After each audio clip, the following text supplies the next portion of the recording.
इते मांखे ॿुधायूं त सिंधु दरिया में पानी जी सख्त खोट बरक़रार आहे। मथे इलाइक़नि में बरसात न पवण करे पानी जी तारीख़ी खोट थी आहे। बैराज इंतजामिया जो इहो चवणु आहे पानी जी सख्त खोट सबबि पानी फसलुनि ताईं पहुचाइण इंतिहाई ॾुखियो थी वियो आहे। सखर बैराज वटि मथां वहिकिरो 16,455 ऐं हेठां वहिकिरो 6,020 क्यूसिक रिकॉर्ड कयो वियो आहे। गुडू बैराज वटि मथां वहिकिरो 16,646 ऐं हेठां वहिकिरो 16,646 रिकॉर्ड कयो वियो आहे। अहम ख़बर आहे सिंधु दरिया में पानी जी सख्त खोट पैदा थी वई आहे। एक भेरो ॿीहर अवां सां अहम ख़बर शेयर करे सिंधु दरिया में पानी जी सख्त खोट बरक़रार आहे। मथे इलाइक़नि में बरसात न पवण करे पानी जी तारीख़ी खोट थी आहे। पानी जी सख्त खोट सबबि पानी फसल ताईं पहुचाइण इंतिहाई ॾुखियो थी वियो आहे।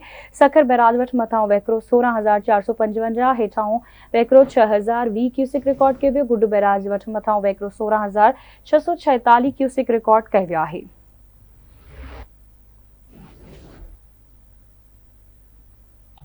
सिंधु दरिया में पानी जी सख्त खोट बरक़रार आहे। मथे इलाइक़नि में बरसात न पवण जे करे तारीख़ी खोट थी आहे। बैराज इंतजामिया जो चवणु आहे पानी जी सख्त खोट सबबि पानी फसलुनि ताईं पहुचाइण इंतिहाई ॾुखियो थी वियो आहे। सखर बैराज वटि मथां वहिकिरो 16,455 ऐं हेठां वहिकिरो 6,020 क्यूसिक रिकॉर्ड कयो वियो आहे। तफ़सील मालूम कंदासीं सखर मां आवाज़ न्यूज़ ब्यूरो चीफ शाहिद चन्ना खां।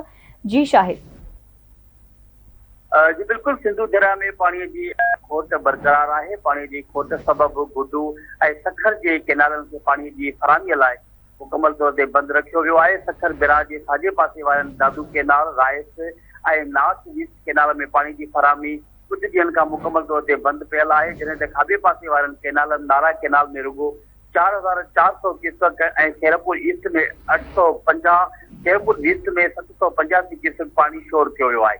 पानी की इंतिहाई खोट खां पोइ गुडू बैराज मां निकिरंदड़ डिजिटर बट feeder canal, Ghotki feeder canal, Begari ऐं रेडी केनाल, RD 109 केनाल के भी पानी की फराहमी लाइ अपाची खाते तरफां मुकम्मल तौर ते बंद कियो वियो आहे। हिन वक़्तु सखर बैराज वटि मथां वेकिरो 16,455 क्यूसेक ऐं हेठां वेकिरे में 6,020 क्यूसेक रिकॉर्ड कियो वियो आहे। अहिड़ी तरह गुडू बैराज वटि कुझु ॾींहंनि खां पाणीअ जी साॻी फिगर जेका आहे उहा रिकॉर्ड कई पई वञे।